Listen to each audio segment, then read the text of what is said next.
கலக்கப்போவது யாரு, cook with கோமாளி போன்ற நிகழ்ச்சிகள் மூலமாக மக்கள் மத்தியில் பிரபலமானவர் தான் கேபிஒய் பாலா. தவிர பல கிராமங்களுக்கு ஆம்புலன்ஸ் வசதி ஏற்படுத்தி கொடுத்தது, பல குழந்தைகளை படிக்க வைப்பது என தொடர்ந்து சமூக சேவை செய்து வருவதன் மூலமாக மக்களின் மனங்களை பாலா பயங்கரமாகவே கவர்ந்திருக்காரு அப்படின்னு சொல்லலாம். தற்போது ஷெரீஃபோட இயக்கத்தில் விவேக் மெர்வின் இசையில் உருவாகும் படத்தில் ஹீரோவாக அறிமுகமாகிறாரு.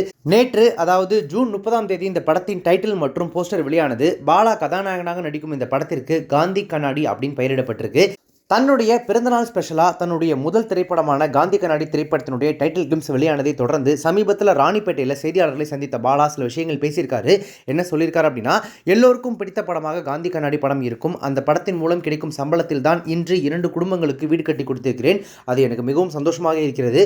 நான் படம் நடிப்பதற்கு முக்கிய காரணம் தமிழ் மக்கள் போட்ட பிச்சை தான். அதற்கு நான் என்றைக்கும் நன்றியுள்ளவனாக இருக்க வேண்டும் என்று நினைக்கிறேன்.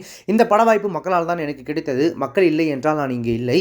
எனது மூச்சு இருக்கும் வரை மக்களுக்கு சேவனாக இருக்க வேண்டும் என்று நினைக்கிறேன். இன்னும் நிறைய உதவிகளை மக்களுக்கு செய்வேன் அப்படின்னு சொல்லிட்டு நிகழ்ச்சியாக பேசியிருக்காரு. செய்தியாளர்கள்கிட்ட சொன்ன மாதிரியே இந்த படத்திற்காக தனக்கு கிடைத்த அந்த அட்வான்ஸ் தொகையில் சம்பளத்தில் வீடு கட்டி கொடுத்து தான் சொன்ன வாக்கை நிறைவேற்றி சிறுமி ஒருத்தியை அவர் மகிழ்ச்சி படுத்தியிருக்காரு. அது சம்பந்தப்பட்ட வீடியோவும் இப்போ சோஷியல் மீடியாவில் பயங்கர வைரலாக போயிட்டு இருக்கு.